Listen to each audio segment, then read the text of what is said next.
تنین ایونت با افتخار تقدیم می کند شب نشینی نوروز، جشن سال نو ایرانیان، شامگاه شنبه 24 مارچ در لیالینا بانکوت با حضور خواننده محبوب قلب‌ها ایمان سانی.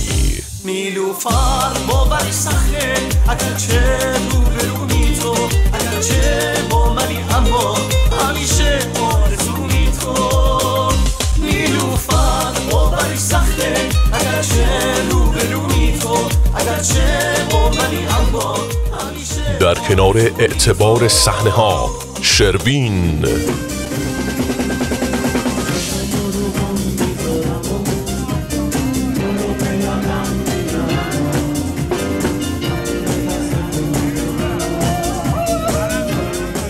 اجرایی استثنایی از موسیقی آمریکای لاتین با هنرنمایی جانی باندولرو.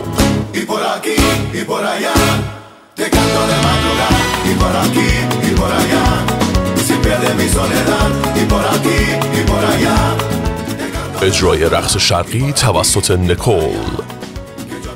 برای تهیه بلیت و رزرو جا لطفاً با شماره تلفن 847 894 5991 و یا ایمیل آدرس info@taninevents.com تماس حاصل فرمایید. بلیط های این شب نشینی شامل شام و پارکینگ رایگان می باشد. سپانسر شده از سوی دفاتر وکالتی دکتر طاهر کاملی و رستوران نونو کباب در قلب شیکاگو.